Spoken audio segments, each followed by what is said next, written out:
Alright guys, so this will be the first video that I'm posting. I had a Met Gala one from May that I completely forgot about, so after I tweaked that last part that I needed to edit, I'll put it up. To whoever finds this video, hi and welcome. I'm also open to any constructive comments or discussions you might like to have, but as of right now, I am Yap City News reporting on The Crow. But immediately after I found out Bill Skarsgard and FKA Twigs were playing lovers in a movie, I was pumped. I didn't know anything about the original Crow from 1994, but I mean, I saw two of my favorite people in a movie together and I expected to love it. Usually, remakes get good ratings for me on Letterboxd, even if it's not true to the original source material. Most of the time, I look at remakes as something that's like a completely separate entity so I don't ruin the movies or the show for myself by comparing every little detail. And that's why I'm in the minority of like the 2021 Gossip Girl fans and the 2022 original Sin fans who genuinely enjoy the shows and like followed up with it. But since my mom is a fan of the original Crow and I'm a fan of Bill and Twigs, we went to go see the movie together on August 25th, and I planned on going in blind the way I do with most movies, but instead I ended up watching the original with her 2 weeks before, and I got like an easy 5 out of 5 stars for me. I knew the remake of The Crow was already controversial and mostly rejected by fans of the 1994 version out of respect for Brandon Lee, who, if you didn't know, passed from an onset accident while filming the original Crow. So, not only did this movie have a lot to live up to, and because the original is a beloved predecessor in my opinion, but also it had the pressure of being good enough to not be considered like a disrespectful remake that should never have happened. And in my opinion, this reboot was unfortunately nowhere close to honoring the original. So, like I said before, I enjoy most remakes, usually give a lot of grace, and even if I found the movie itself to be terrible, sometimes the acting or the cast redeems it enough for me to give it at least a 3-star rating. But the entire time I was in the theater, I couldn't get over the fact that Bill and Twigs could not save this, and I was extremely disappointed after like the first 45 minutes had passed. I continued to give it a chance though. I thought, there's still time to save this, and I hope the plot would go in a better direction as we move forward. I will say I immediately found the dialogue between Shelley and Eric to be very bland and one note. I understand the whole dynamic between them is like they both just got each other and had this deep soul tied connection, but this felt more like lazy writing to me rather than love or even like lust at first sight. It seemed like they wanted to frame them as soulmates who felt an instant connection, but that was like a cop out because they didn't have to write in any meaningful conversations or moments that would give their deep world bending love for each other something that made sense enough that the audience could pinpoint. I gave the glaring differences a chance until after the first hour passed and accepted that just this wasn't going anywhere interesting. I was not at all into the Guardian of the Underworld. I'm not sure if he was in the comic books by James O'Barr, but it got an eye roll from me because I knew this was going to be their exposition tool and it's just so overdone. The movie opened with a memory from Eric and a voiceover about death and how it's something you'll never really forgive or get over, and we got shots of him in the rehab facility having a nightmare. So that was supposed to give the audience some backstory into him and why he ended up turning to substances, but also giving a basic understanding of his psyche, I guess. But because they chose to do it like that rather than having the opening narration be the exposition like it was in the original, they ended up putting in this man to explain to Eric exactly what was going on, and that to me was less impactful and less interesting than just getting either some knowing voice from his inner monologue while he was in limbo or after he returned to the land of the living, or just have it be part of the opening statement that tied in with Eric's first monologue. Also, disclaimer, I can't remember if they did the until the wrong things are set right as part of the opening scene, but if they did, my point is I hated how many times we saw him go back into limbo and chat with the Guardian of Crow World. I think it was at least 3 times if I remember correctly, but I say this because Eric's quest for revenge didn't feel like it came from him, but instead that it came because he was told that it was his mission and that the crow would guide him along. In the 1994 version, Eric didn't have someone to essentially give him a task, and getting Shelley back wasn't really on the line. That's another part of why I feel like the 2024 version isn't rooted in revenge in the name of justice for Shelley, because the original had Eric trying to avenge Shelley's death and by going after the culprits one by one.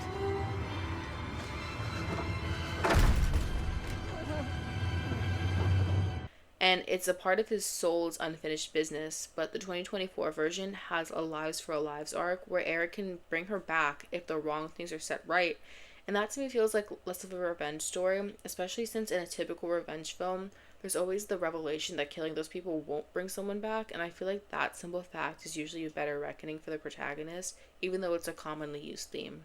Now, I was expecting the first 10 minutes max to be the scenes we got to spend with Eric and Shelley, so it would give more insight to them beyond the flashes of Shelley we got from Eric in the 1994 version. But when the scenes of them continued, despite the bad dialogue, I didn't necessarily mind it because I expected it to actually focus in on their love story and show why Shelley was so important to him, so the audience could also understand his drive for revenge in the name of love beyond just the crow guiding him, which is how it was talked about in the 2024 version. I also found that this version had too many scenes of them trying to look in love or having brief, watered down conversations rather than actually putting an effort to develop their relationship on screen for the audience in like a meaningful way that would explain why this caused Eric's soul such disease before they passed. And the thing is with the 1994, because we only got glimpses of Shelley, we didn't have the start point and continuation of the relationship in full up until her death. But in the 2024 version, we have their entire relationship timeline, and their tragic love story seems more unrealistic than anything else. Just because there's various physically intimate scenes doesn't really show the intimate connection between the two characters the way they're supposed to be. This was almost like watching the way Rue and Jules became codependent on each other in Euphoria almost instantly in the first season, rather than seeing something that felt like two lovers who became each other's best friends over time. And I think the small difference there is what would make me really believe Eric couldn't live without Shelley, and that he loved her enough to go on a killing spree for her justice. I feel like maybe she got manic pixie dream girls in the 2024 version, judging by the scenes of Eric being just intrigued by her and her quirky traits of extroversion that most MPDGs have when they start their relationship with like the awkward or damaged, more introverted guy. That and Eric saying that he loved her aura. I was overall not really impressed by the plot. I thought it would be better for them to go a different route than copying the exact plot of the original movie, but this one felt like something from John Wick, even though I've never watched those films. The revenge also felt less personal by having a mob boss who has like a murder parties or whatever was going on in that video be one who's targeting Shelley. And I know the original has top dollar, but the situation between his guys going after Shelley was a lot more personal and most importantly a lot more painful than her getting into a bad situation with a billionaire hitman. The story of her mother being why she got into that business in the first place was fine, but the actual execution of it was so weak and boring to me. I feel like they definitely could have done more to make it interesting. Also, the backstory of her playing piano in places she shouldn't have and seeing things she shouldn't have was different than what I expected and somehow less intense. I was expecting to see a Black Canary situation where she was singing in an actual club, or I guess playing piano in an actual club, where like shady figures frequented and where the owner of the club slash leader of the crime group did his shady, murderous business during off hours. I have no idea why she was instead playing piano in someone's house, then was possessed and had to kill them. If that was explained in the movie and I missed it because I was spaced out, then that's my fault.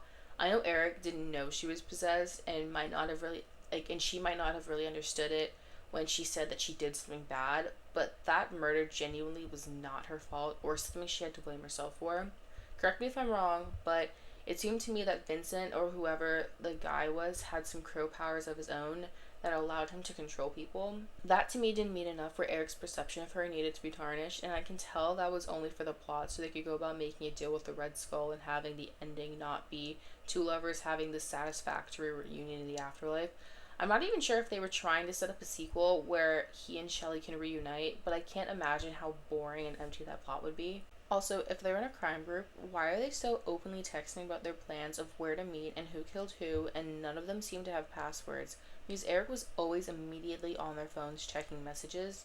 I also thought the point of the crow was that the crow would guide Eric, especially because they said that multiple times in this movie. It didn't seem like he was always the one showing Eric where to find the next hit, since he had at least 2 scenes where he knew where to go because of texts from Vincent's second in command. But my issue was that no crime group should or would be texting like that on open lines. There would have to be some sort of other way of communicating and some sort of code in the messages so that no one would understand.